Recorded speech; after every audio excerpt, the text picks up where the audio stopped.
What's good out there, family? It's your man in here one more again, coming on here to see about you. Got an interesting subject for y'all today, based on our president, since he done slid back on over here from over in the Middle East or whatever. And the topic of this joint is Middle Eastern trip, President Trump or King Trump's visit. I'm sure that's gonna hit a lot of y'all by surprise. But I mean, some of y'all out there, I'm sure y'all feel that he kind of move around like a king anyway. And I'm not sure that after we get done with this, that I don't pique y'all interest in a different kind of way. Um, I was kind of hesitant on doing this particular topic here, but one of my guys, part of the family, be sliding in here, Sosa, hit me up and asked me to lend my voice on it. But I'm gonna nerd out on y'all today, man. I'm gonna take you kind of deep. I'm gonna start off with a few definitions, and it's really gonna help y'all as we go through this, because we're gonna go deep, and I'm gonna hit you with a couple of twists and turns. But just as I hit that finale on you, I'm gonna go ahead and how do I call it? I'm gonna go into silly season on you. But first thing I want to do, let me see what I got here. Okay, what up, Moore? Can you hear me out there good, Moore? Because I had to I couldn't use my little thingy, because I ran the damn phone, the camera down on the joint, man. I looked up, I'm like, damn, it's damn near time to go. Yeah. But I'm hoping y'all can hear me out there good. What's up, baby mama? Okay. So this is what we're gonna do. First, let me hit y'all with the concept. The concept is this. We see what Trump did when he went over there into the Middle East. We see how he was received. How he was received was totally different than any other president that's basically went anywhere, and especially over there. And in Dubai, he was just the second president to visit there over in Dubai. The very first was George Bush Jr. So it has not been another president over there since George Bush Jr. And I think it's important to point that out. Okay, appreciate you more. But what I want y'all to notice, I'm about to hit y'all with some terms. And I need y'all, even if you look back at it, you need to screenshot it later, read it and understand it. Because I'm going to hit you with something that y'all didn't see. I guarantee you didn't see it. And it's going to how this thing is going and how this world is restructuring. Actually, Moore hit me up on this, and I told him what I was going to do, and he was kind of excited about it. So we're going to talk about sovereignty. I'm going to show y'all definitions of sovereignty. The words is going to be sovereign or sovereignty. The other word is going to be nation state and sovereign entity. We're also going to use the word charter. I'm going to show you the definitions to these in a minute. But as I'm going through it and what Trump did, you're going to see exactly how these terms apply. Please pay attention to this and follow me on this. Okay? We nerding out today, but when I get done with this, your mind is going to be blown. And we're going to go into silly season too. So let's go ahead and move on this first one. Let's go with the definition of entity. In a legal context, an entity refers to a person. Okay, so whenever you hear entity, an entity, according to the Supreme Court, is the same as a person.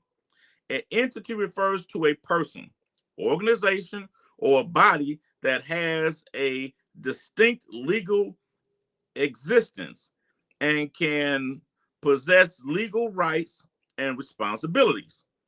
This means an entity can own property, enter into contracts, sue and be sued, and be held liable for actions. Example of entities include individuals, partnerships, corporation, trust, and government agencies. Please keep that in mind. A nation state is an entity. Okay, and if you ever hear sovereign entity, that's also a form of a nation state. But a sovereign entity is the entity of a sovereign, even though they won't give you that definition like that all the time. I see a comment up here. I'm gonna grab it real quick. But please follow me on this. Okay, there you go, Sosa. Yeah, I told y'all Sosa was on me. Sosa's like, do something on this, but listen, Sosa, I'm about to fuck you up, man. Pay attention to these definitions, y'all. Happy to see you slide in here, Sosa. Pay attention to these definitions. I'm about to hit you again. Right here. In essence, a nation state refers to a political entity, while a charter is a document that establishes or defines something often related to the organization or rights of a group or entity within that state. Okay, here we go. Nation state and charter is two different things. Okay, prime example. And I'm telling you, I'm gonna start y'all on this, but I got to give you this first, so be patient. When the United States, one of two corporations that started what became the United States, one was the Virginia Charter, one was the Plymouth Charter. The Plymouth Charter went, I forgot from what state up toward Massachusetts. The Virginia charter started from Virginia and went down toward Florida.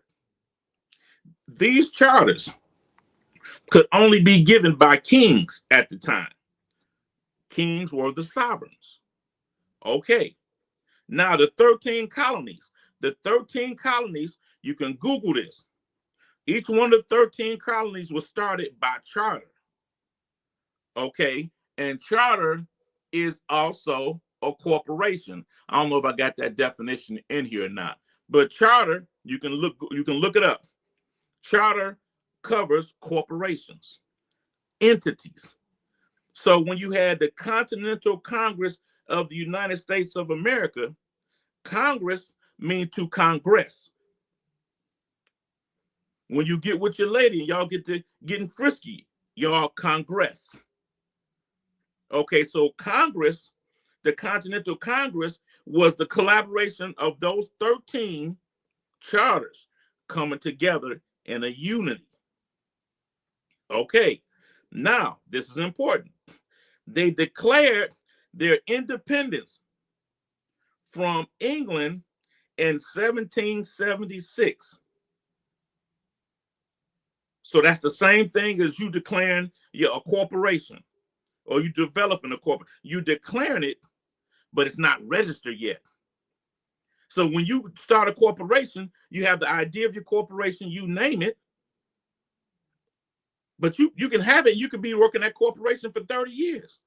Then I can come along, take your name and go register with the state and then sue you and make you stop using it because you didn't register it.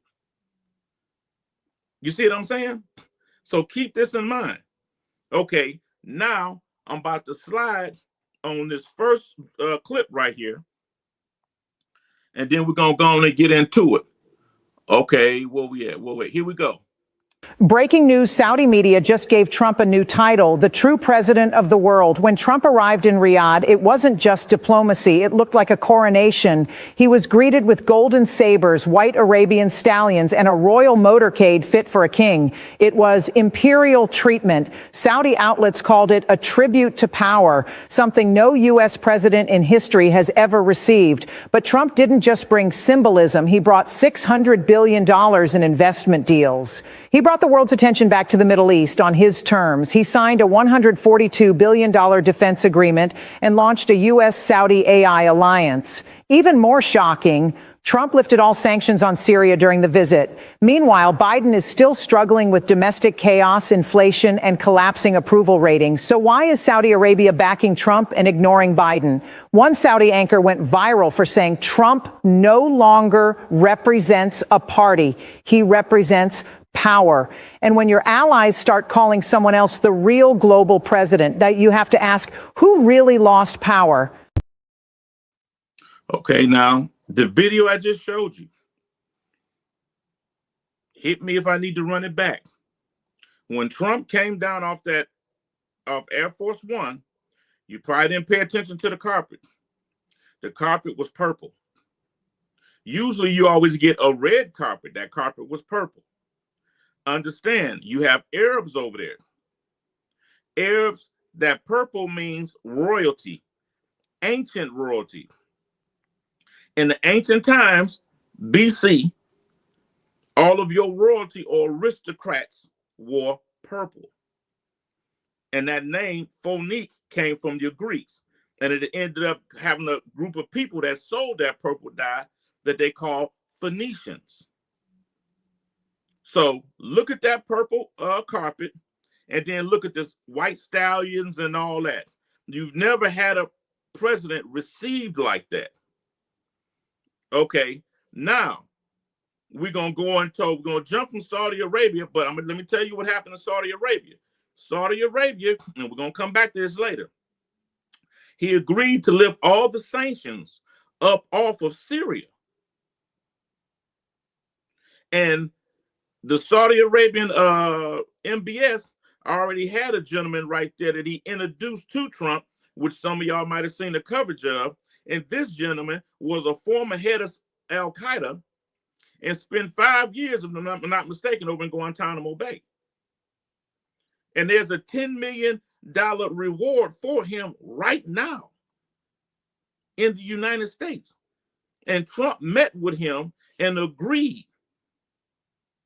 with him, with MBS and the president of Turkey, to make him the next president of Syria.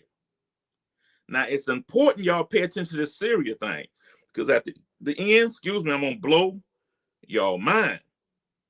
Now, I'm about to run something else. I'm about to tell you what I'm about to run, because I'm explaining it to you as it go. Okay? Matter of fact, let me show you these three definitions before I play these three. Because when I do it, I'm going to explain it, and you're going to see it. You're going to see it. Okay, here we go. Right here. Okay, you got sovereign state is defined as a political entity that holds the right to domestic autonomy and the ability to enter into treaties independently with other entities, excluding external sources of authority, both in theory and in practice. Okay. Let's hit this other one. I asked the question here to AI. You see its answer. Yes, it is true that the title of monarch is used when a sovereign is interacting with the state. The term monarch refers to the head of state in a monarchy, and they are the supreme authority within the state. Now, just like a corporation, however you develop a state and whatever wording you want, you have to define it when you make a corporation. When you make your own corporation, you have to make your bylaws and how your company is going to operate, what it can do and what it can't do within your bylaws. A state is not nothing different. It's the same thing. Okay, so president, if you define it as monarch in your bylaws or your charter, can also mean monarch. Okay, now it's important to understand, and it's in my book right here, and I'm not trying to rock y'all to sleep. This is the ebook of it. This is the audio book. on Amazon right now. And I keep telling you, all this is in there. But what I'm trying to tell you is this: a sovereign cannot interact with a state. So when you hear say the monarch or your highness, that is an entity that he moves into, and he acts as the monarch when interacting with the state, because the sovereign is private. The sovereign is above the law. The sovereign cannot be prosecuted by temporal law, but he cannot interact directly with the state. He must interact in his title as monarch. And when he's done interacting with the state, he moves from the title of monarch back to sovereign on the private side. This is not no, what they call that, sovereign citizen stuff. This is not that.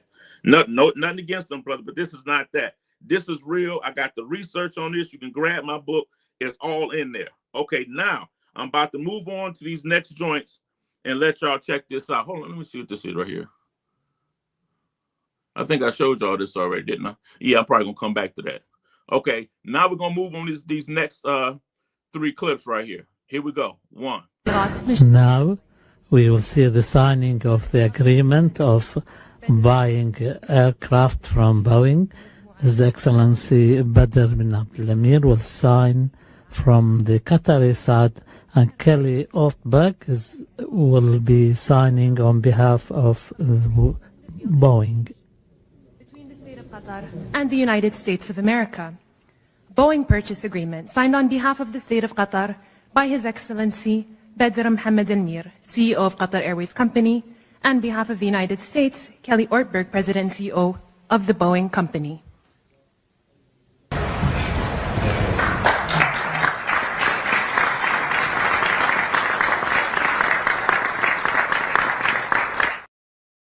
Now you see right there, you had the monarch or the emir, which is the same as monarch, but in Arab, and you had Trump sitting next to each other.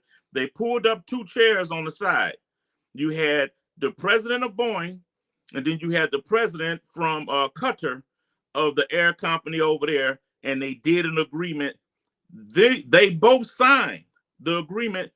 The emir or the Trump did not sign those documents. So that's an example of 2 entities doing business together.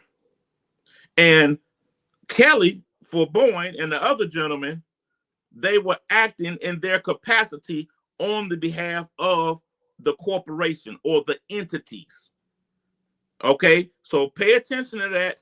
The president and the monarch did not sign, did not touch anything. That was 2 businesses or corporations doing business with each other. Now, here's the next one. We will now witness the signing of a number of agreements in the field of defense between the State of Qatar and the United States of America, signed on behalf of the State of Qatar by His Excellency Sheikh Saud bin Abdurrahman bin Hassan Al Thani, Deputy Prime Minister and Minister of State for Defense Affairs, and on behalf of the United States of America by the Honorable Pete Hegseth, Secretary of Defense of the United States of America. Firstly, a statement of intent on defense cooperation between the State of Qatar and the United States of America. You will see Trump or His Royal Highness didn't sign either. You got the Defense Department. Secondly, and the other a gentleman. letter of offer and acceptance for MQ-9B aircrafts.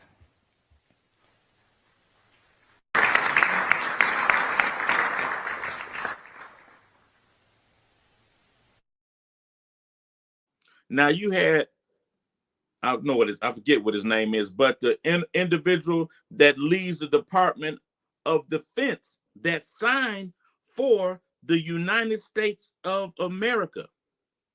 And then you had the other gentleman on the other side, His Excellency, that signed for Qatar. That's the example of 2 states, 2 nation states doing contract agreements with each other. And Hesek, or whatever his name, for the United States side, signed for the United States. Trump did not sign nothing. So that's 2 separate agreements between 2 corporations And then another agreement between the state, both states. The Trump didn't sign nothing, or the monarch didn't sign that. So let's go on this next one. And the letter of offer and acceptance, FS Lids. Thank you. It is my honor to announce the signing of a joint declaration of cooperation between the State of Qatar and the United States of America.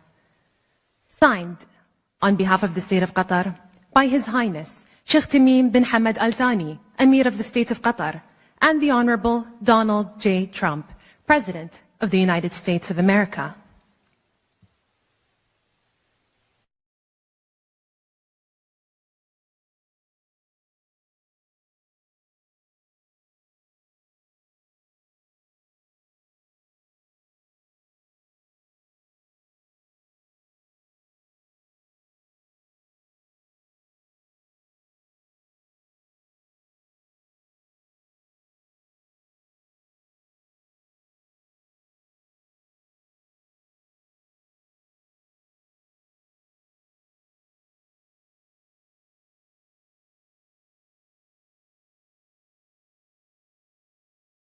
A great bilateral relationship and also the situation in the region. Of course, I think after signing these documents, we are going to another level of relationship between Qatar and the United States. So I just wanted to thank you, Mr. President, again for this historic visit. Thank you very much, sir.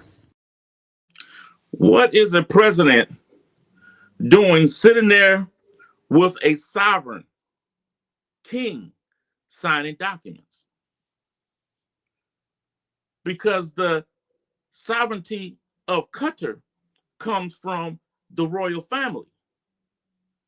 Because kings own territory.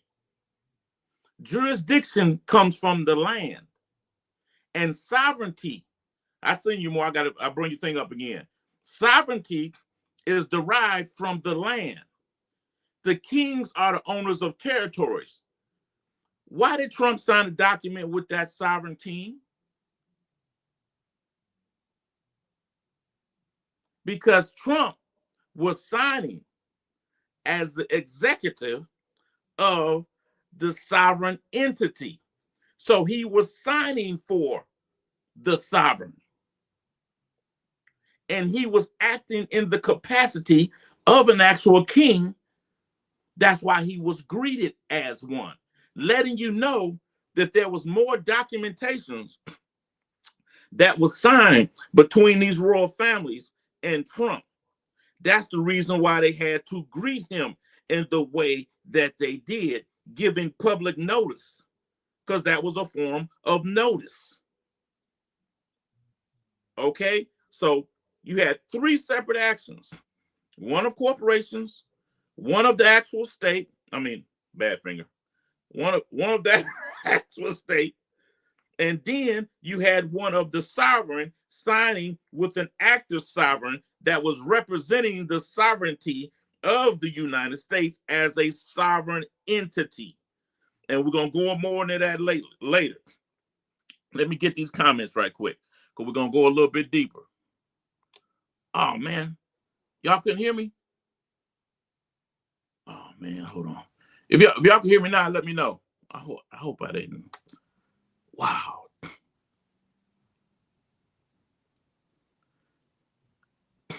Can y'all hear me out there? Somebody talk to me, please. Okay. Thank you, baby mama. Appreciate that. Okay, yeah, I must say, man, I've been getting like some bad, weird reception up through here lately. But well, in today anyway. But yeah, more. Wow, I would have never paid. But see, that's what I'm telling you, more. You need to get the book, man. You need to get the book more, because I'm telling you, you will pick all this up. Because if you'd have listened to the book, you would have seen all the signs in it. But listen, more, we about to go a lot deeper, man. We about to go a lot deeper. When you get done with this, because I'm gonna show you all this in this whole episode and what went on.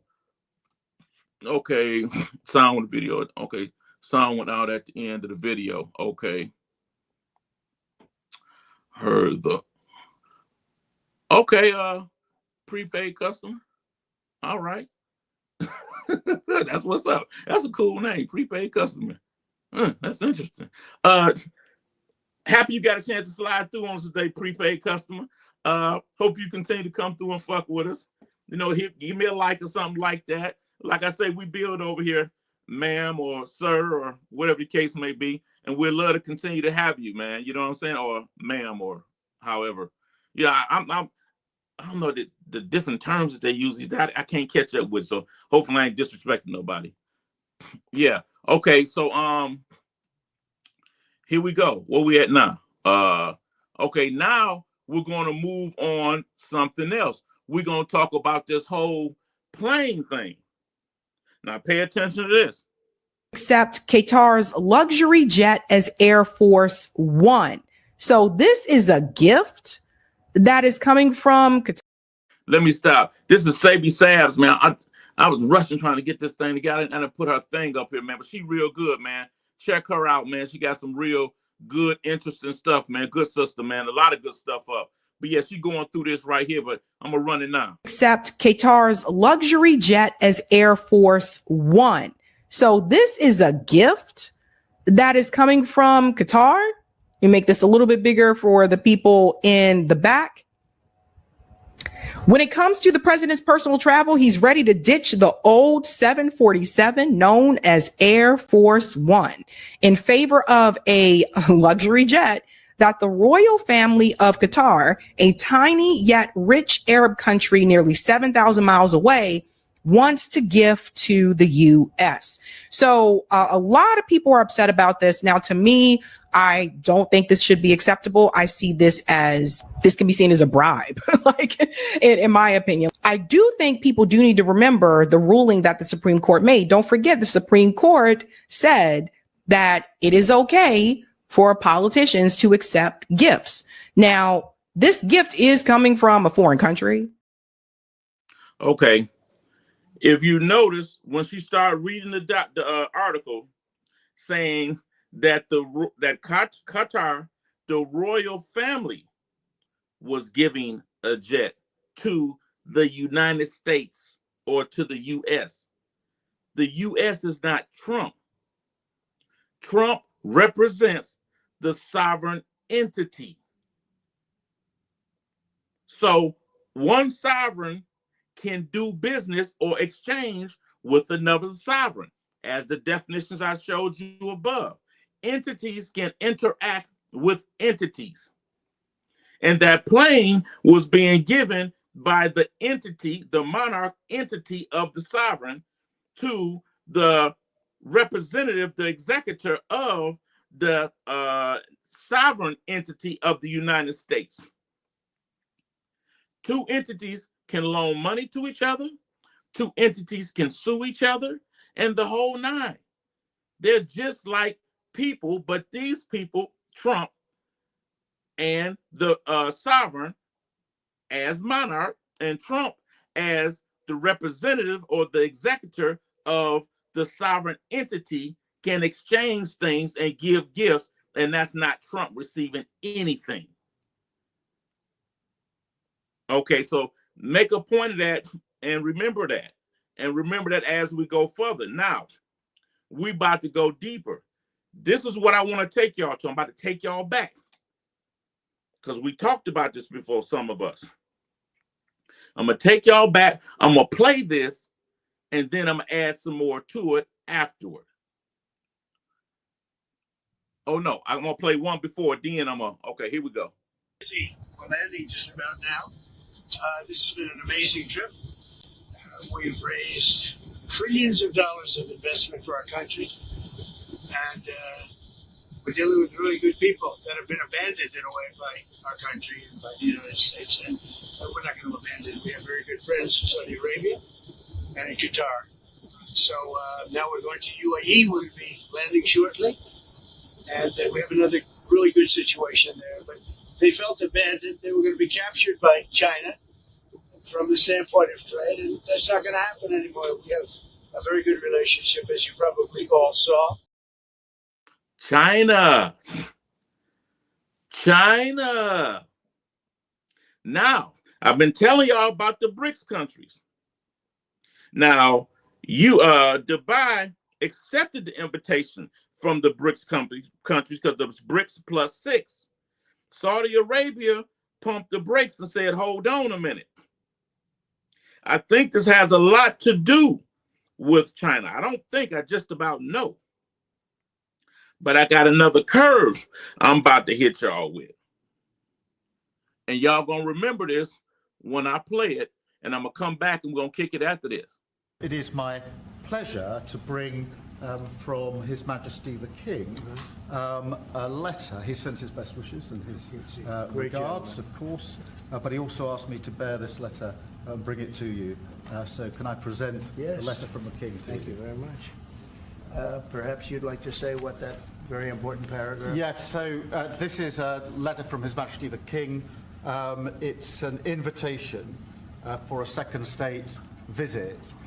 This is really special. This has never happened before. This is unprecedented. This is truly historic, an unprecedented second state visit. And he wants to talk that through with you. And that says at Windsor. That's really something. Yes. What I haven't got yet is your answer. I do need to... The answer is yes. On behalf of our wonderful First Lady, Melania, and myself, the answer is yes, and we look forward to being there and honoring the King and honoring really your country. Your country is a fantastic country, and it'll be our honor to be there. Thank you very much. Well, thank you very much, Mr. President. I shall happily take that back to His Majesty. It's beautiful.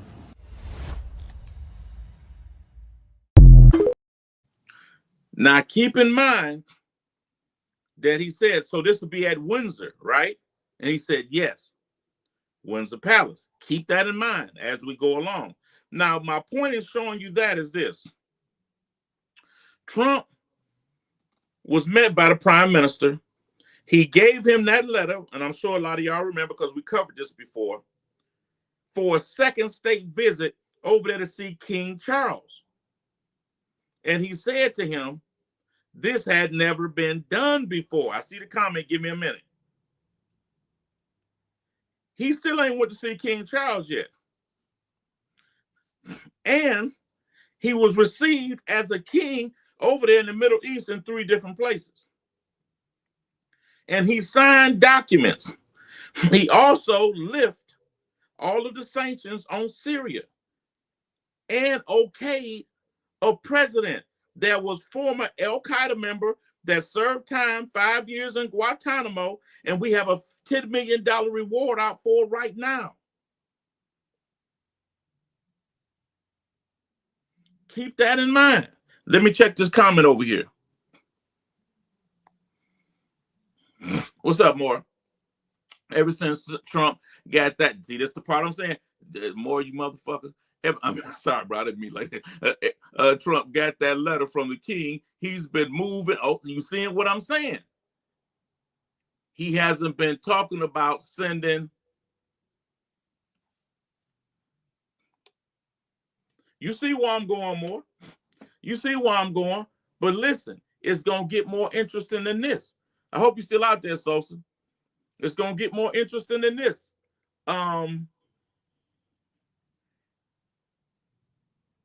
This is where it's going to turn at. And the silly season going to be crazy on y'all, but y'all going to like it. Here we go right here. As the Quran says, God does not burden any soul with more than it can bear. We hope that you have a blessed and fulfilling Ramadan. King Charles just praised Islam on camera and the internet exploded. King Charles has shocked millions after delivering a speech that praised Islam and quoted the Quran, leaving social media in flames. In his Ramadan message, the king said, God does not burden any soul with more than it can bear, quoting directly from the Quran. He also spoke warmly about the contributions of Muslims to British life, culture and economy. While many appreciated the gesture as a sign of unity and respect, others were furious, accusing him of forgetting Christian traditions. Some even asked if he had converted, though there's no truth to that. As Prince of Wales, Charles was always vocal about interfaith harmony.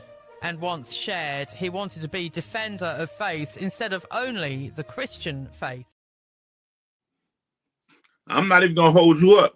Let me take you right to this next one right here. In a speech, the future King Charles III said, "If there is much misunderstanding in the West about the nature of Islam, there's also much ignorance about the debt our own culture and civilization owe to the Islamic world. It is a failure which stems from the straitjacket of history which we have inherited. The medieval Islamic world was a world where scholars and men of learning flourished. But because we have tended to see Islam as the enemy of the West, as an alien culture, we have tended to ignore or erase its great relevance to our own history. Islam can teach us today a way of understanding and living in the world which Christianity is the poorer for having lost. At the heart of Islam is its preservation of an integral view of the universe. Islam refuses to separate man and nature, religion and science, and mind and matter, and has preserved a metaphysical and unified view of ourselves and the world around us." As you said, Moore, since he's received that letter, he's been moving a whole lot different. But then again, what I want to point out to y'all, while he's over there dealing in the Middle East and things like, how has he been treating Netanyahu?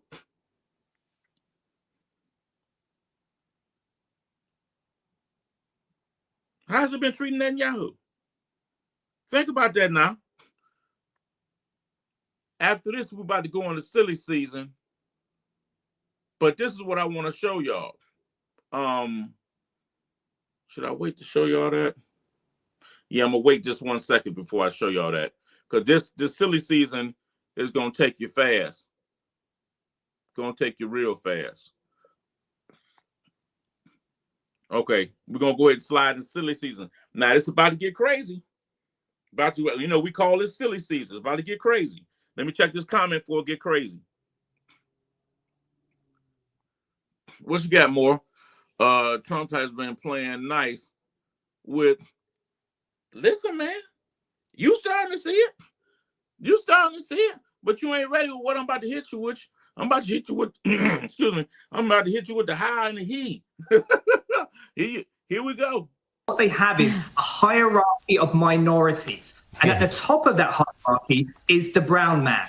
And so therefore, Islam, what we're seeing is Islam being getting special privileges and Christianity effectively being sidelined. And that's what we saw with King Charles. We saw him packing dates for the iftar celebrations for ending Ramadan. We saw him having a prayer session at Windsor Castle. But at the same time, not a single mention about Ash Wednesday, about Lent, about Christianity in general. We have Keir Starmer, our Prime Minister, who addresses a whole Muslim congregation saying that this Ramadan time is particularly difficult for you because of what's going on in Gaza. But at the same time, not mentioning anything about Christianity or indeed the slaughter of Christians across the world. And so there is a two-tier religious system that seems to be going on. And it's quite sad to see that Christianity and the Church of England, which should be really the kind of strength and the backbone of a nation, is actually being sidelined and almost brushed under the carpet because it's fashionable, its diversity is our strength to promote Islam and Muslims in general.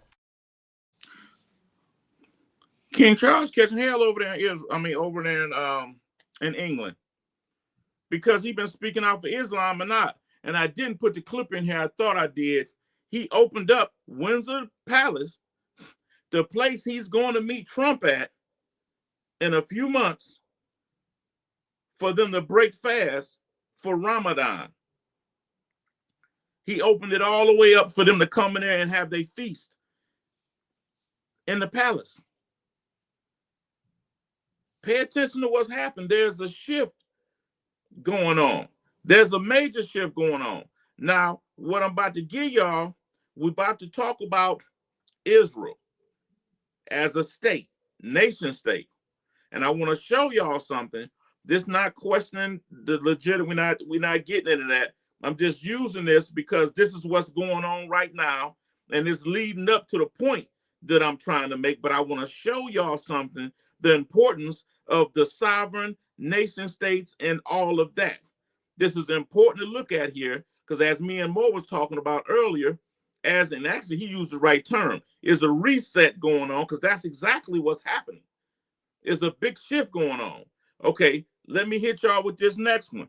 Pay close attention to what it said about the area of Syria and what was done to Syria, and pay attention to the whole area that Syria covered at one point, because don't forget, we just talked about MBS bringing up Syria and Trump lifting all the restrictions, the sanctions off of Syria for a new start, because I got something to tell y'all. Here you go. This is the Middle East about 100 years ago, okay? A little more than 100 years ago. It looks like that.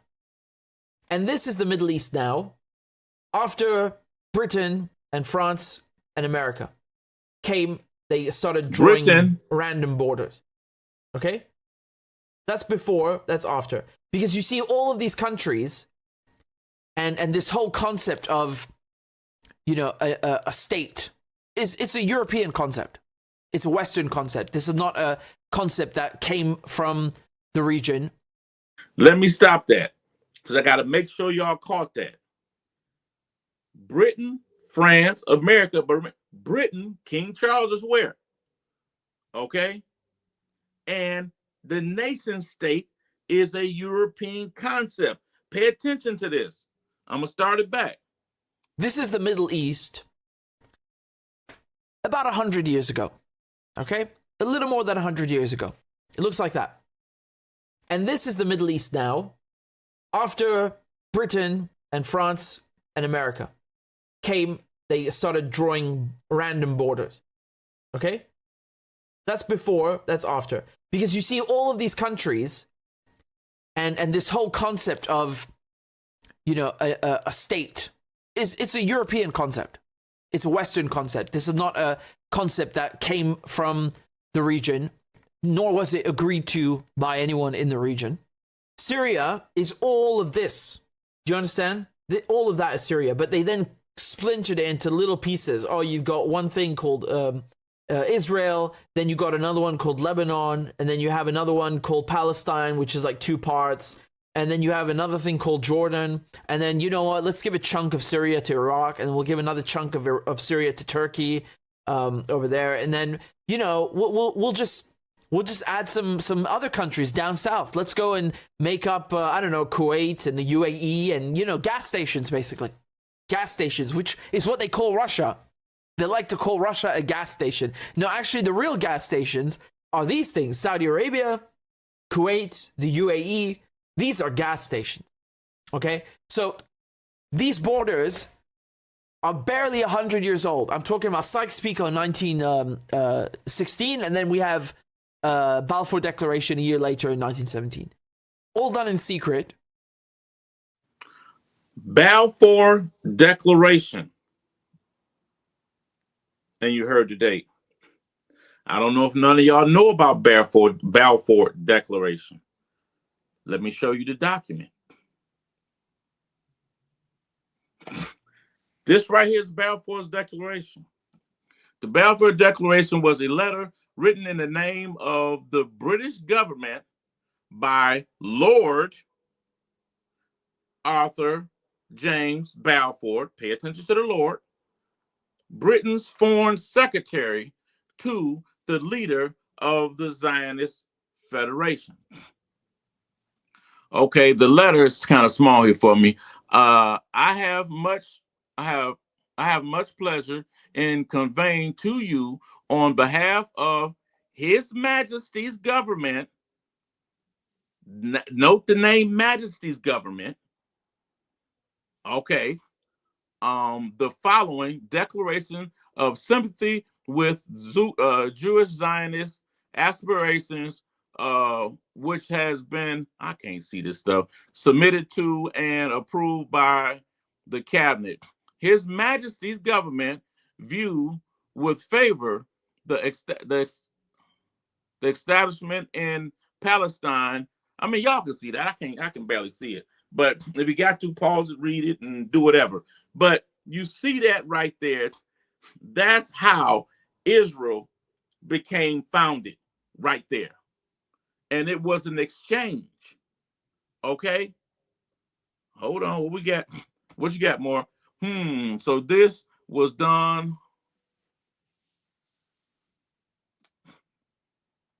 I ain't one to gossip. You ain't heard it from me more. Okay. Y'all see that? Hopefully y'all didn't get a chance to read that or whatever, but y'all kind of see where I'm going with this. Okay. Now y'all see what the gentleman said about Syria and all that, but keep the Balfour thing in your mind. I'm going to show you some more on that. You see that Lord Balfour. Okay, now understand this. The Magna Carta, 1215 AD, was done between King John III of England. But he did a deal in 1213 with Pope Honorius, if I'm not mistaken. Well, Pope Honorius gave him Ireland and another country. Okay, but he did a deal with him, but he gave up his sovereignty to the Pope in return for these other countries. That's how the UK or the British Empire started. But he gave him a few titles. But what he did, his barons started jumping him later. He had to go to the Pope for help, but he signed the Magna Carta with the barons of England. And when he signed the barons with barons of England, this will put in place today the legal system that we have now. And this put in place the 12-man jury. And it also gave the barons that would now be called lords property rights. So the king could give them directly, or they could directly take land from ancient people that historically owned the land under the Magna Carta. I told you we was going to go deep on this now. I told you we was going to go deep on this. Okay, so remember the terrorists right here. Okay, there's the reward there. Remember, MBS, Trump, and that same terrorist, they got $10 million out for right now. Is going to become the president of that same area that I told y'all about, that old boy had in red, Syria. Okay? Keep that in mind. Keep that in mind. Okay? Now we're going to go down here, and this gentleman here going to explain more to you about the Balfour Agreement.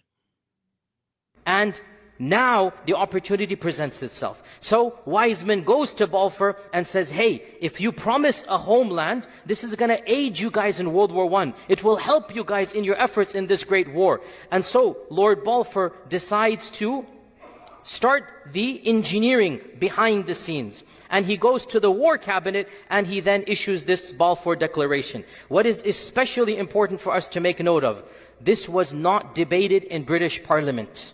The Parliament did not come together and talk about the Balfour Declaration. Why? Because it was a time of war. And during times of war, what happens? The government seizes power. Even after 9/11, what happened?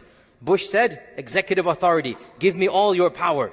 That's what happens. People panic in war. In war, people forget about democracy. In war, people forget about voting and whatnot. They just want to get things done. So because it was war, this issue was not debated in Parliament. Rather, a small group of ministers on the aptly called War Committee. The War Committee, 5 people. And amongst them is Lord Balfour. Again, Balfour used to be Prime Minister. Even though he's now the Foreign Secretary, his power is a lot. The British government, the British Secretariat did not debate this issue. It was not put up to a vote. It was done by the War Committee because it was 1917, a time of war. Now, why send it to this person called Rothschild? Let me straighten this camera out. Y'all know it always act crazy on me. Okay. Rothschild But he left off the important part of Rothschild, Lord Rothschild. Y'all see this coming together? Lord Rothschild and Lord Balfour. Rothschild asked for what? The state of Israel and all of that, and received it. Now, Balfour, Lord Balfour, used to be the prime minister. In England, the prime minister must be appointed by the king. He can win the election, but the king or the queen has to endorse him as prime minister. So when he was saying Majesty's government, that was a hint to him that he had spoke with the king. Because the king is the sovereign and the king can give land. You follow me? Okay, now we're going to go back to what I was talking to y'all earlier about, because I'm getting close to the end this. But let me show y'all this right here before we touch on I wrap that Syria thing up for y'all. Let me touch on this right here. Right here. In essence, a nation state refers to a political entity, while a charter is a document that establishes or defines something often related to organization or the rights of a group or entity within a state. The United States is a republic. Okay, but the United States is a sovereign entity, and I'm explaining to you how in a minute. But the United States has a constitution. A constitution is basically a charter. But it just told you a nation state and a charter is two different things. The United States is a republic, but it's also a democracy. The charter is the contract between the sovereign entity and the people. So it's both. It's a democracy and a republic. And you just heard him say that Balfour, the 5 men of the council, took all the power and started making decisions, didn't go to parliament. Then he used George Bush. When George Bush was going through war, he told Congress, give me all of your power. Because at that time of war, which I just showed you, the president, Trump, pretty much acting like a king or a sovereign. Their whole responsibility is the existence of the sovereign entity, not you, not me. In that instance, we become a resource of the sovereign entity. We become property.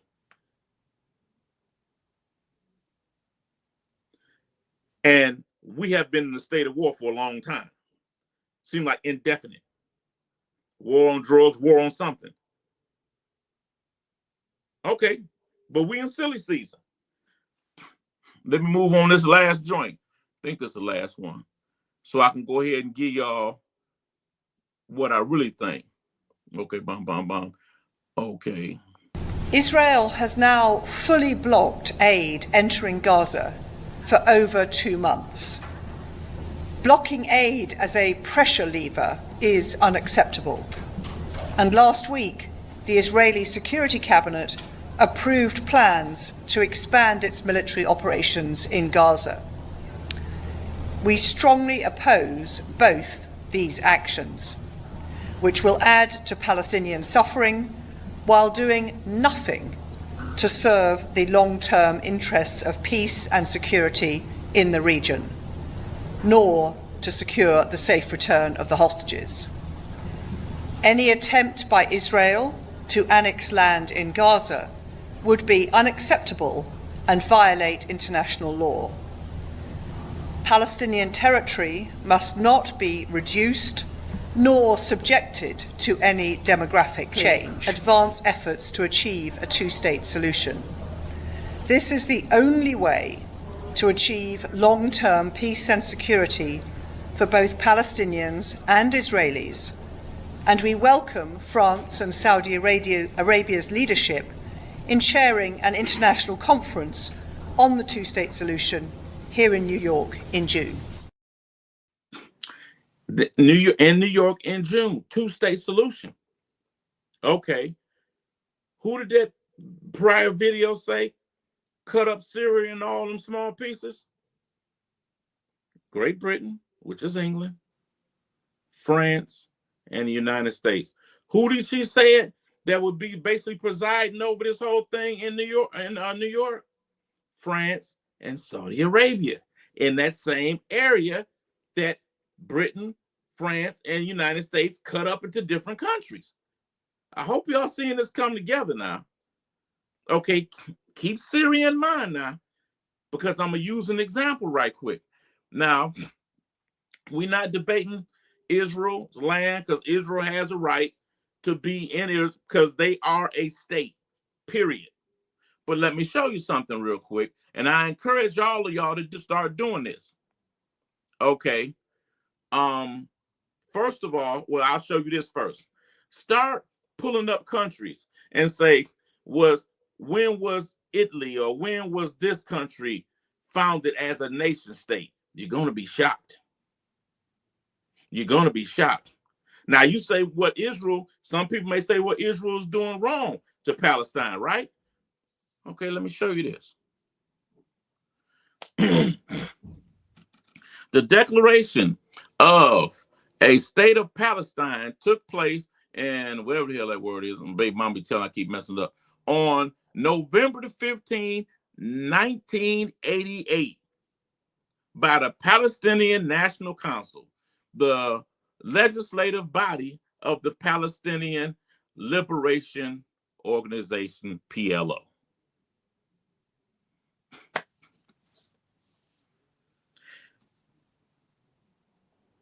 Now,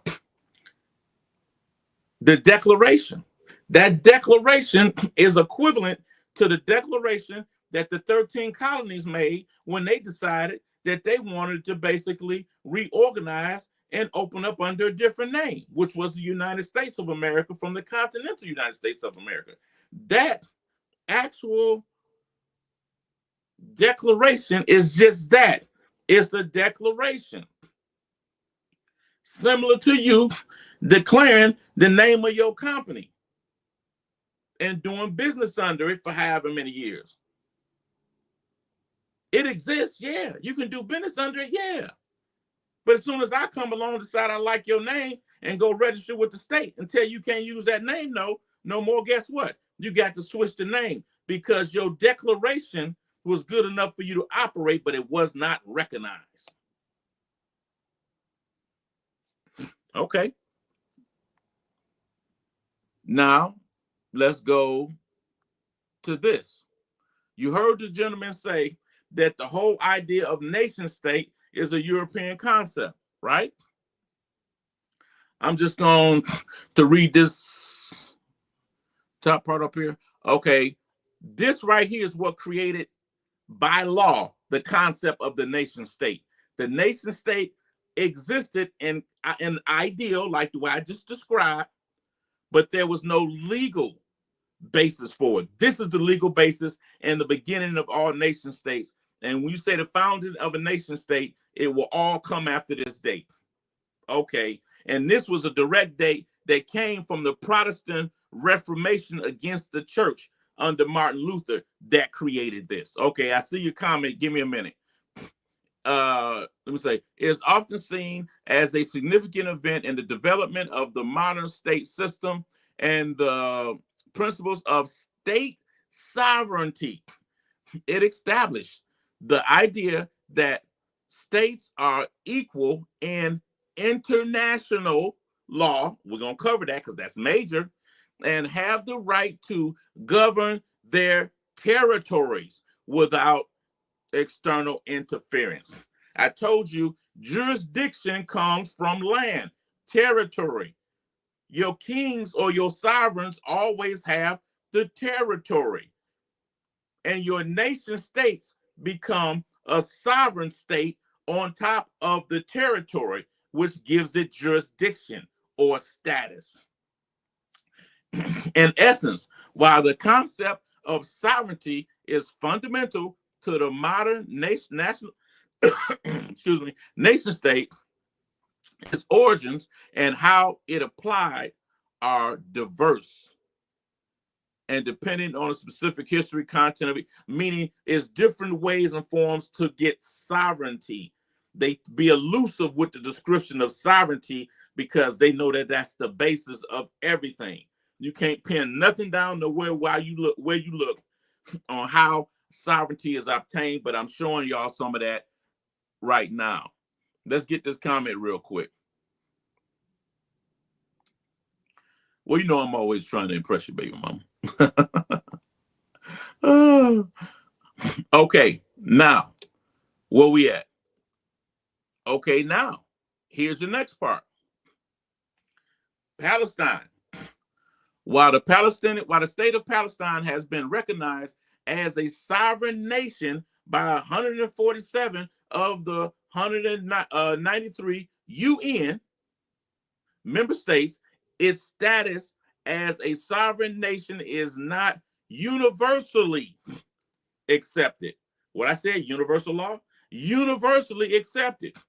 The UN also recognizes Palestine as a non-member observer state. This means its participation in the UN's activity, but does not have the same right and privileges, the first letters of privilege is private, as full member state. Okay, one last one.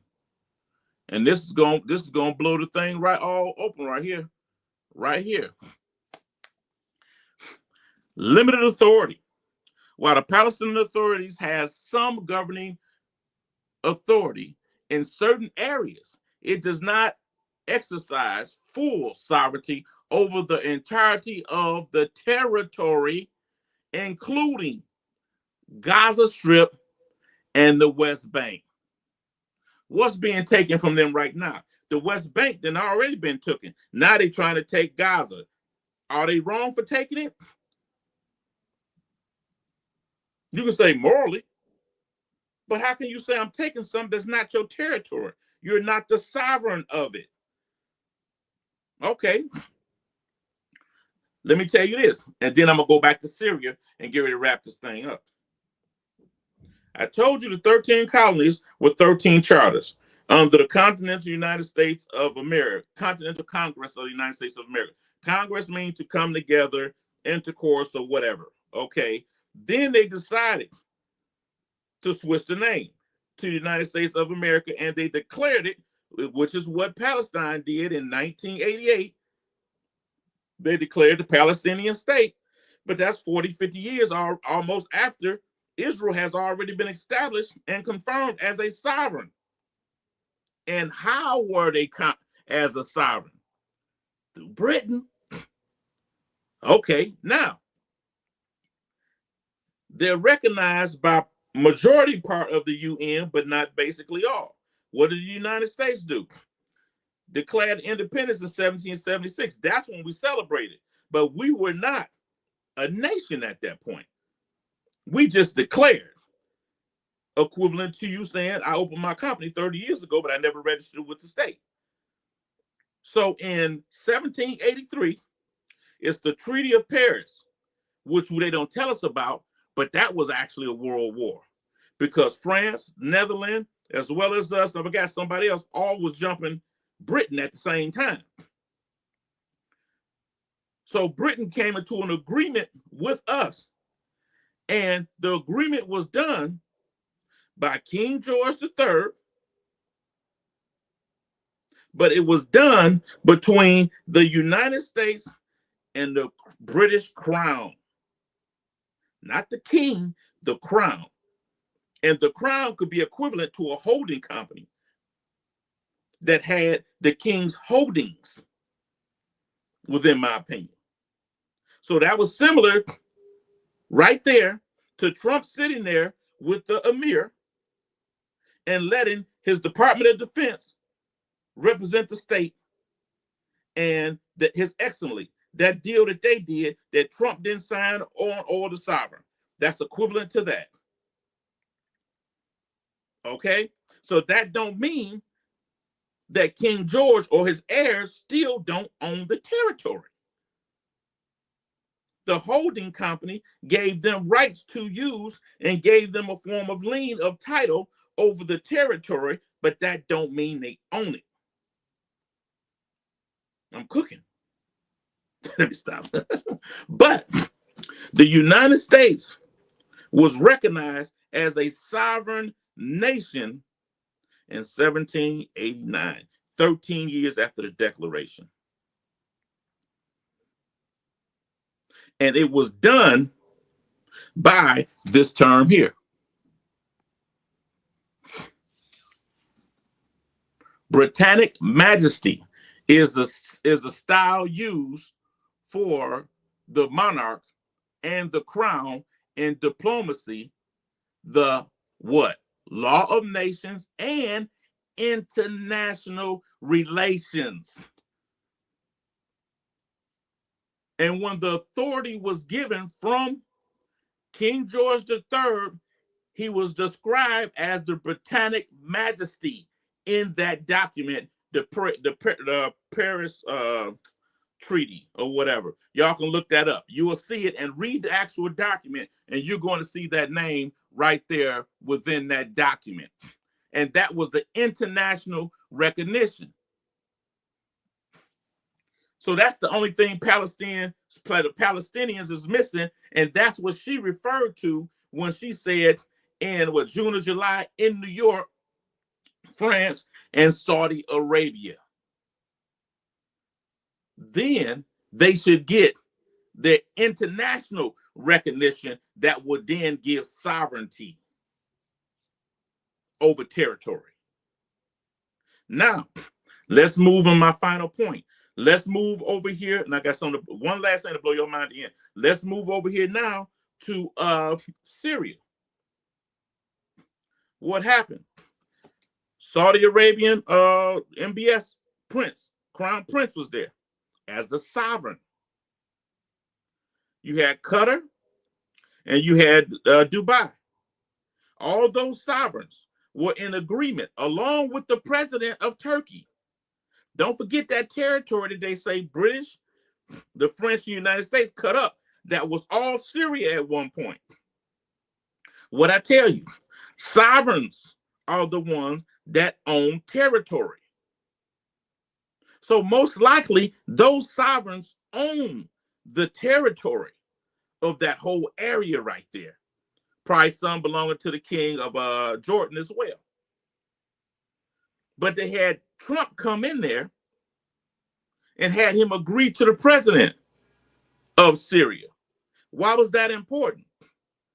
That's important because the deal has already been done. A lot of them documents that was being signed because Trump was moving as a sovereign similar to a king, the authority of a king.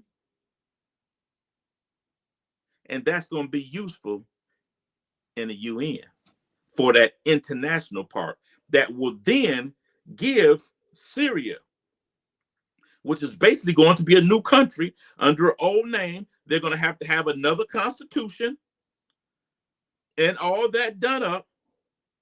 But that's why the United States would not be able to arrest him then, because once he's president and that land becomes sovereign, he becomes a sovereign as long as he's in that office.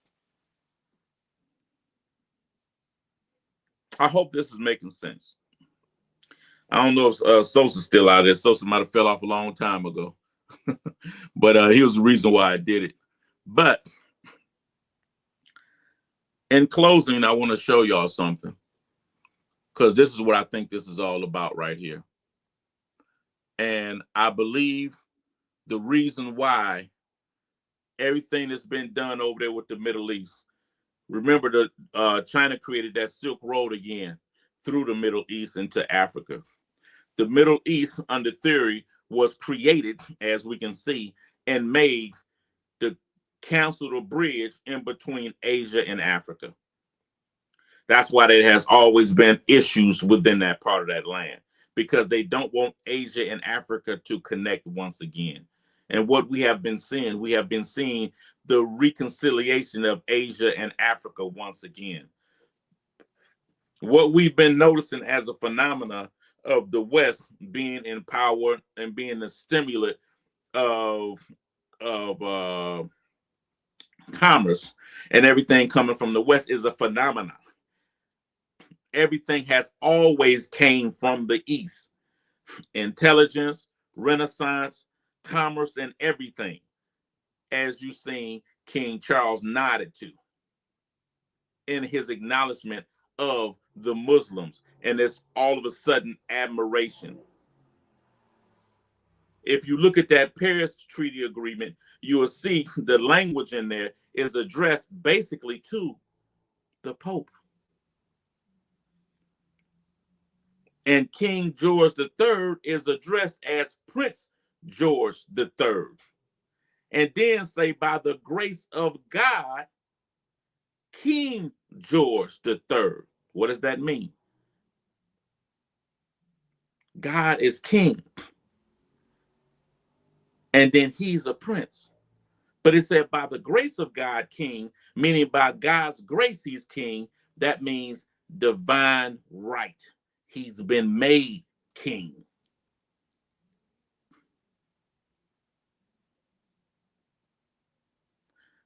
I don't want to talk y'all to death, but there's something that happened that I'm sure y'all didn't pay attention to. Pope to Pope, let our churches be united by Christ's love. You see Francis that just passed, may rest in peace, or whatever the case may be. And then you see the other Pope. I'm sure y'all didn't know it's more than one Pope. There's more than them two popes. But that Pope there was the actual Pope back in 64 AD, approximately 30 years or so after the death of Jesus, in Alexandria, Egypt. The first schism that you had was in 325 AD when Constantine presided over that.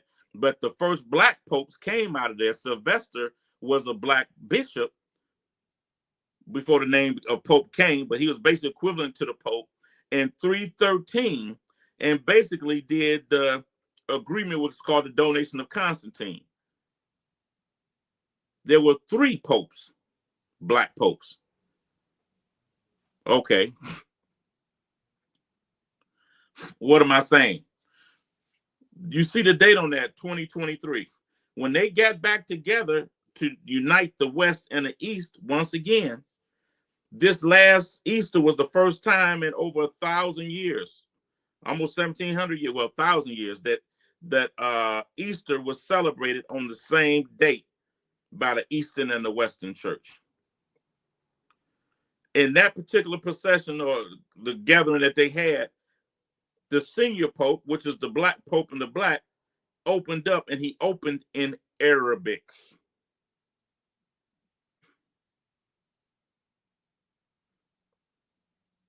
This is what I think. I'm not totally sure on this, but I'm going to get out your way after this. This is what I think. What I think is going to happen, I think all of this that's going on is a move toward Africa because the West is being pushed out of Africa. As General McCafferty said so many years ago under George Bush Jr., when China was starting to move into Africa, he told George Bush, we got to concentrate more resources over in Africa because as it was a threat to national security. The resources coming out of Africa, if we couldn't get them. And they said, as Africa go, we go. I believe we're going to turn on the West and we're going to cut them loose. If you listen to the language of Trump over there in the East, he kept doubling down on how he's going to protect them. I believe he's going to start pulling our resources, or a lot of our troops that's probably in the West, and start stationing them over in in the Middle East. I'm also, as me and Mo was saying, thinking that you're going to have a change in the form of government here. I'm interested to see how Trump carries on through the rest of his administration. We already seen when he took them to court, and basically the Supreme Court ruled that when he's in the capacity of the president, he can do what the hell he wants. What does that mean? Sovereign. So is he going to start acting in more of that capacity of at war, sovereign, or in the agreement with trying to work with the legislative bodies on the part of the people? I'm also thinking that you're seeing that he's doing some stuff playing with segregation and things of this sort. I think we may, as the East and West start to merge more, I think you may see more of a tribal understanding somewhat that may change.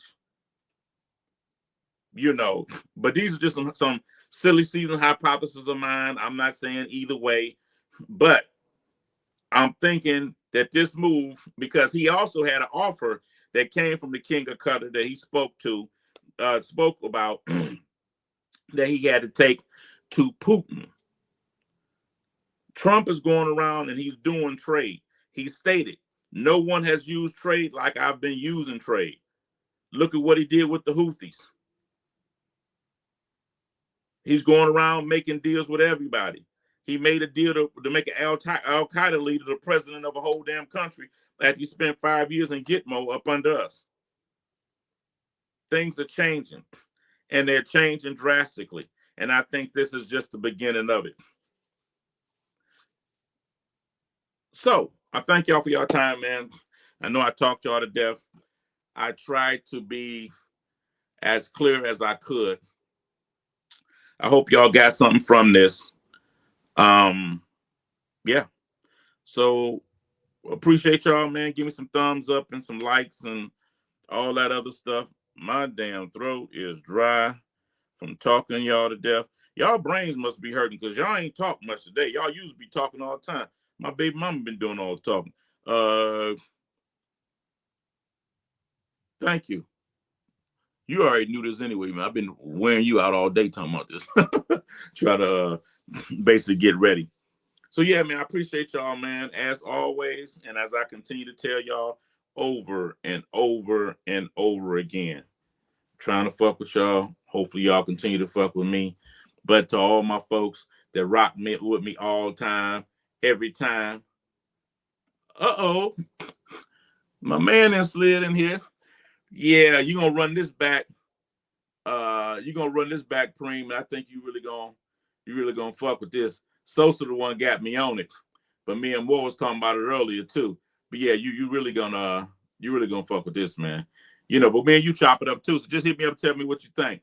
You know, but like I say, as always, man, as I tell you all the time, and this should be a sign of it. You know, and man, get my book, man. I'm telling y'all. Let me put one more damn book at again. What the hell is that? Get my book, man. This is the ebook right here on Amazon. I even got it on audio. Listen to it on audio. The same stuff I'm kicking here, I'm basically giving y'all the keys on how to discern this stuff. And the same way I'm breaking down, but I'm giving y'all the actual books in there. It's only 120 some pages, if that. You know what I'm saying? I'm telling you, man, y'all nigga ain't gonna be pulling shit on y'all no more. Y'all gonna be able to see what's happening, man. Exactly how it go, because all this stuff is based on old treaties, man. But I said that to say this. As always, as I tell y'all, we got next. Holla at your boy.